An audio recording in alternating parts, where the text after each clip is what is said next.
কি সুলাইমান আলাইহিস সালামের সময় তারা যখন বিশ্ব শাসন করেছিল না, মনে আছে? সুলাইমান আলাইহিস সালামের সময় এত দাপট ছিল তখন। সুলাইমান আলাইহিস সালাম যখন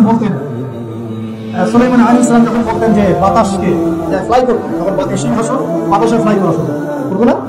সুলাইমান আলাইহিস সালাম যখন জিনদেরকে বলতেন এই কাজ করো, জিনরা এই কাজ করো। সুলাইমান আলাইহিস সালাম যখন বলতেন জিনদেরকে সমুদ্রে ডুব দাও, ডুব দিয়ে সমুদ্রের নিচ থেকে মণিমুক্তা বের করে নিয়ে আসো, তারা সেটা বের করে নিয়ে আসো। সুলাইমান আলাইহিস সালাম জিনদেরকে দিয়ে এই মসজিদ নির্মাণ করিয়েছেন, মনে আছে? ওই যে লাঠির মধ্যে ভর দিয়ে তিনি দাঁড়িয়েছিলেন এবং লাঠি জমিনের পোকা খেয়ে ফেলেছিল। আর সুলাইমান আলাইহিস সালাম তখনই কিন্তু ইন্তেকাল করেছেন। যখন পড়ে গেলেন তার দেহটা, তখন জিনরা বলেছিল যে আমরা যদি জানতাম সুলাইমান মারা গেছে তাহলে এই শাস্তি ভোগ করতাম, আছে না কোরআনে? তো সুলাইমান আলাইহিস সালামের সময় তাদের এত ক্ষমতা ছিল যে সাবার রানী বিলকিস, মনে আছে হুদহুদ পাখির ঘটনা? হুদহুদ পাখি এসে বলছে যে ওখানে একটা দেখলাম সাবার রানী সূর্যকে পূজা করে। তো সুলাইমান আলাইহিস সালাম বলছেন কোন জিন আছো যে আমি এখান থেকে ওঠার আগে ওকে নিয়ে আসতে পারবো? একজন বলছে যে আপনি এখান থেকে উঠে দাঁড়ানোর আগেই ওই সিংহাসন নিয়ে চলে আসতে পারেন। কত শক্তি চিন্তা করা। তো সুলাইমান আলাইহিস সালাম বলছেন এটা হবে না।